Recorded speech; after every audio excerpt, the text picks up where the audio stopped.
Hello and welcome to Windows of the Soul, a weekly exploration of the stained glass windows at the Briarcliff Congregational Church. My name is Todd Farnsworth. I'm the pastor at the church, and with me today is Karen Sharman, the author of Glory in Glass and resident expert of all things stained glass here at Briarcliff Congregational Church. Good morning, Karen. Good morning, Todd. Nice to be here. Good to have you with us. I was wondering, as an introduction, if you could just tell us a little bit about the windows here in the Briarcliff Congregational Church. Sure, I'd love to. Thanks. So the Briarcliff Congregational Church is endowed with many wonderful gifts, spiritual and material. One of the church's priceless treasures is its collection of stained glass windows, which were installed between 1898 and 2007. All the windows, so it's about more than 100 years. Yeah. All of the windows were donated as memorial gifts, and that was a tradition started by the church's benefactor, Walter W. Law. Most of the windows represent Bible stories. Some show historic figures and important to Christian history or Christianity, to Christian faith. One or two allow the viewer's imagination to really run wild, which is great. Yes, indeed. Others have symbolism with multiple possible interpretations. So each one offers something a little different and a little unique. Yes, and they're very inspiring. Just the beauty of these windows is incredible. Totally. I mean, they're all beautiful to look at. They all change slightly as the light moves through the day. And they also are a kind of a reflection of the life and history and traditions of the church, as well as that of the Briarcliff community. So there are 17 stained glass windows in all, representing several well-known studios and decorative arts companies. There's J&R Lamb Studios in New York, William C. Willett of Philadelphia, John Hardman Studios from Birmingham and London, England, and Woodhaven Studios from Bermuda. So we have a little bit of an international thing going on there. That's pretty remarkable in one church. Cool. Yeah. But perhaps the most well-known among these top-notch companies is Tiffany Studios. Of course. And BCC has 7 magnificent Tiffany windows that were installed between 1898 and 1906.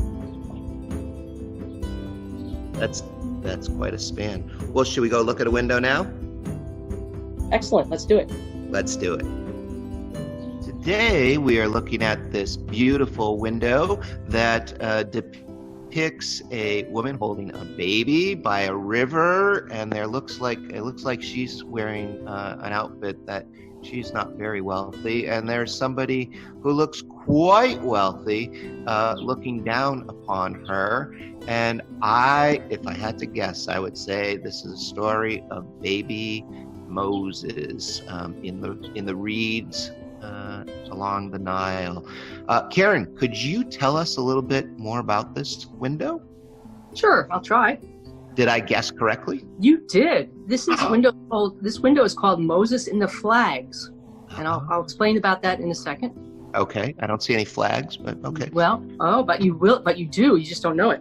Oh, I don't. Yeah. So this is another stunning window, stunning Tiffany window, signed copyright 1899, Tiffany Glass and Decorating Company, New York. That was an early signature for Tiffany windows, and the fact that it had copyright 1899 makes it a little more unique.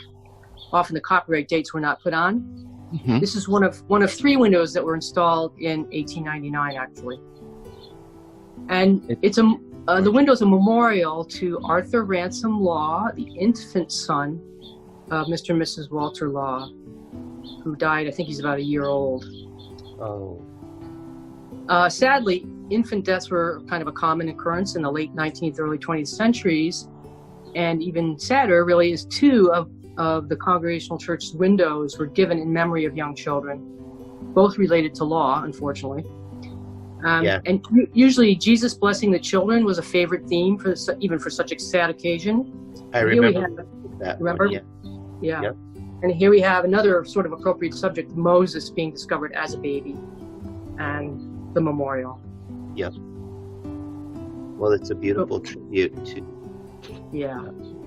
The window is really, Tiffany kind of outdid himself in this window. It's wonderful for its artistry.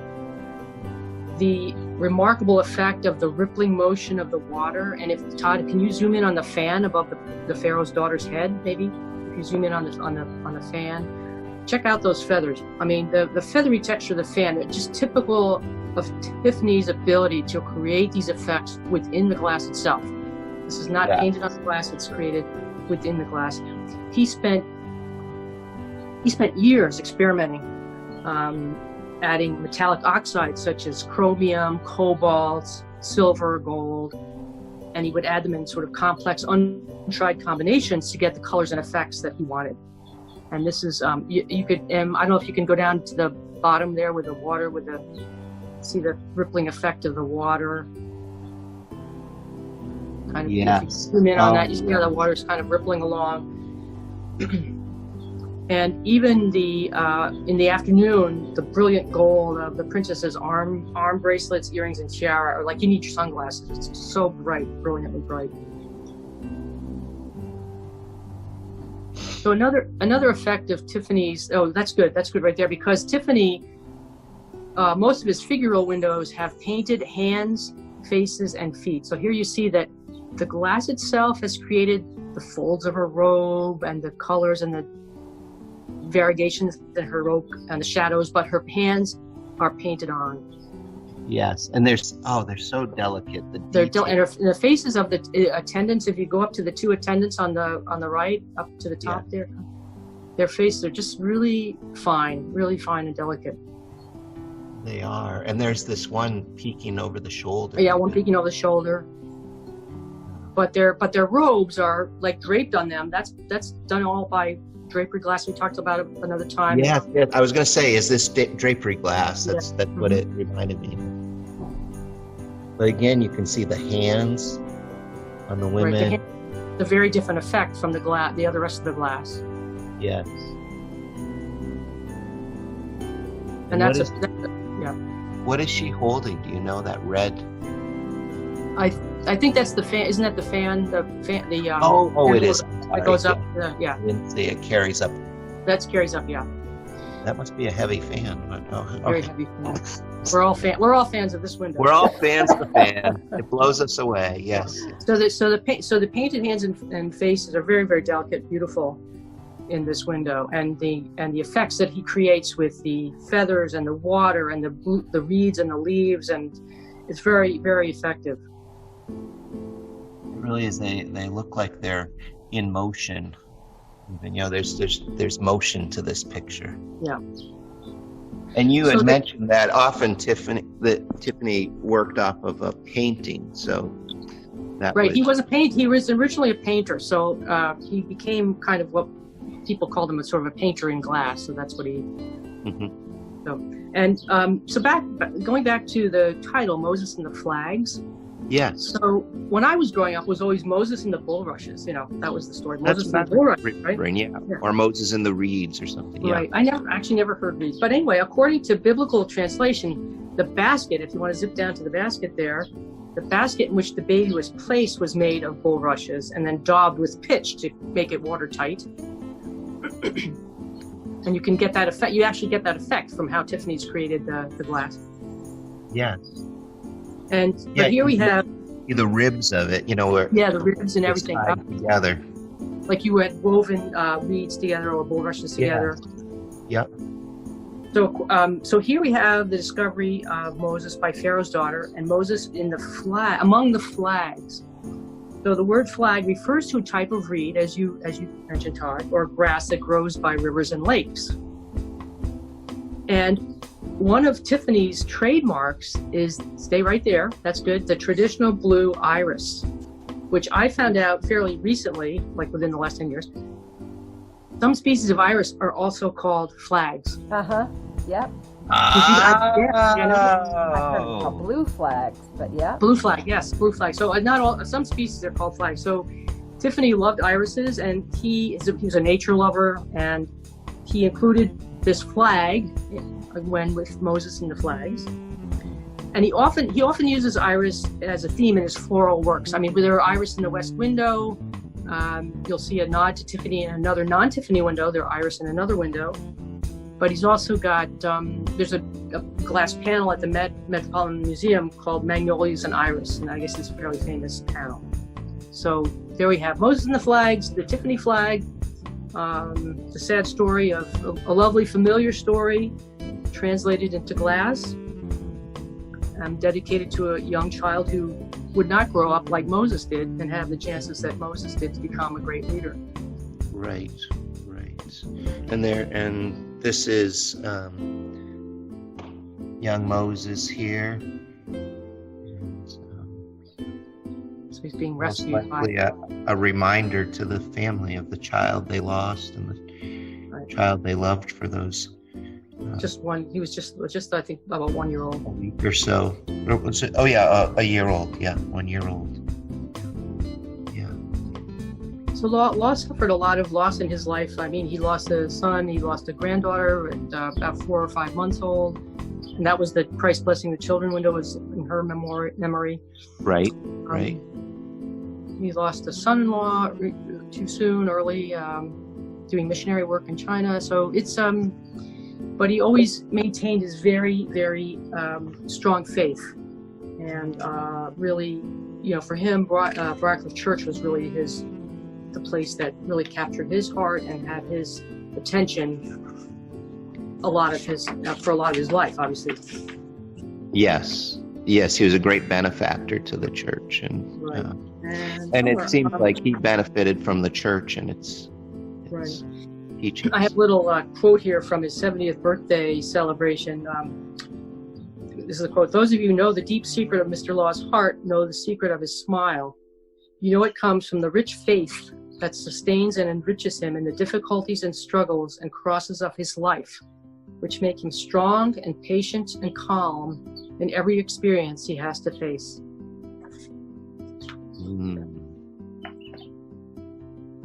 I think I've met that man and several people I've known through the years. Yeah. They do have that quiet smile with a little bit of pain behind it. Right. Yeah. But and there's a depth to them because of their life experiences. Right. Yeah. And he went through quite a transformation from his youth in Kidderminster, England, through into working in city and Yonkers, and sort of I call it rugs to riches. He worked very hard and came to Briarcliff actually, I think, after a bout with tuberculosis. So he found a better life in Briarcliff and created a lot of industry there that was really more agricultural industry, if you want to call it that, farms and dairy farms, and found life in Briarcliff much more to his soul, I guess, appealed more to his soul. It appealed to his soul. Did he, this is probably a really dumb question, but there are no dumb questions, except maybe this one. Did he have coffee? Did he make coffee? Did he make coffee? Yeah, I've noticed there's a Walter Law coffee. Oh, no, I don't know. I don't think so. No, I mean, he was more... I was just wondering if he had done that, or maybe it's just a tribute to up in Croton at the, I think it's a Shell's or something. And they only sell Walter Law coffee there. Right. Yeah, I've not heard that. I mean, he did butter, he did table water, he did, milk and cream from his dairies and sent it to Europe, and Briarcliff greenhouses grew Briarcliff Rose, which I don't even know if it has been continued, but I don't know of Walter Law coffee. That's a new one on me. Yeah. So this, I just wanted to focus a little bit up here. This looks like that glass that has glass behind it. Is that? I don't think so. I think that those stripes are in the are created in the glass itself with some kind of. It's not a layered thing. No, I don't think so. Oh, okay. They give that illusion. Yes. If you go up, if you go up to the top, very top, is there anything up there? Yeah, see that? I think that's probably not layered either. Wow. some of the windows you can definitely tell that's layered. But I think her headdress is pretty much all created through having the oxides cool at different temperatures and kneel in this striping pattern. Wow, that's amazing. And do we know if any of the women in this? I mean, this is there's so many women in this. There are. Moses is the only male figure. Do we know if any of them were models from the area, or is that another mystery of this window? That's another mystery. Again, we only know of the one that his children were probably used, and right, and the blessing of the children. Yeah. Yeah. A lot, and remember, a lot of these artists, and Frederick Wilson as well, who did many versions of Christ blessing the children. So he could have gone from a stock sort of design drawing that he made, and then or added members of the local parish. Yeah. For the particular church. I don't know. Sure. Well, I have to tell you, I often give, often, I say once a year anyways, I give a tour of the church to Cub Scouts in the area. They have to visit with a religious leader. I guess I must pass as one, and at least by their standards.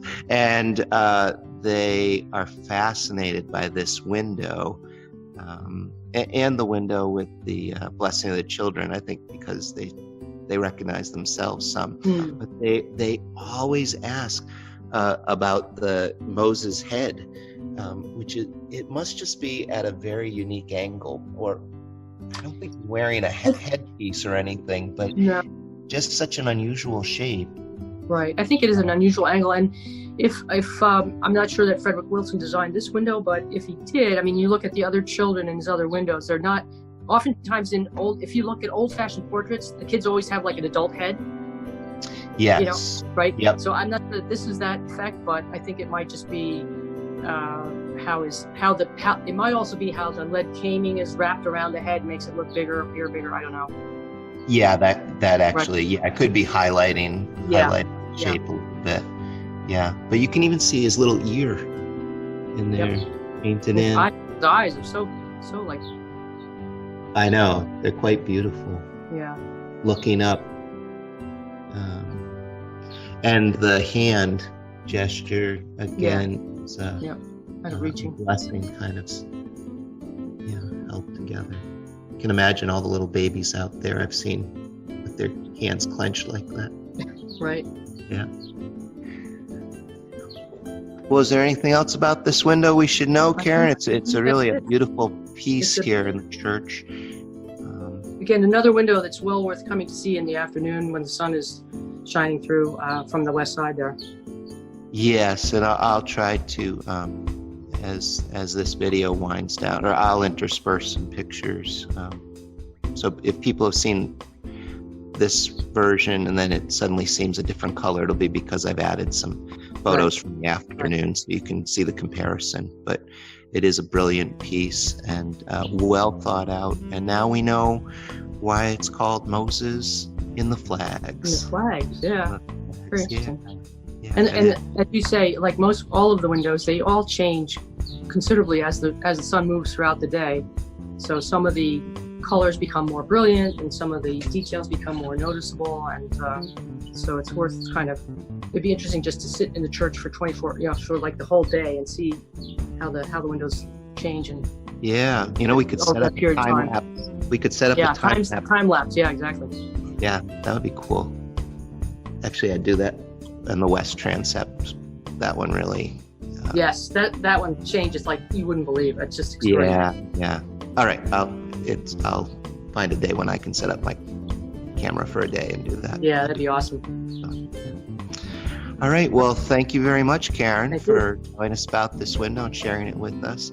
Another great window of the soul that touches our souls when we think about Walter Law and his pain as well as his faith that saw him through the difficulties in his life.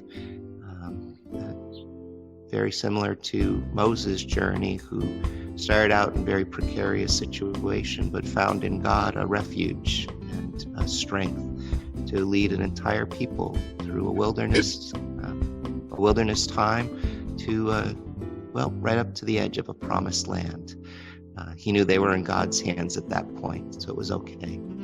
So we thank you for watching today and traveling through the wilderness of this time to be with us, to share this window of the soul. We hope that you'll join us again next week when we look at another window, a beautiful stained glass window here at the Briarcliff Congregational Church on Sunday morning following the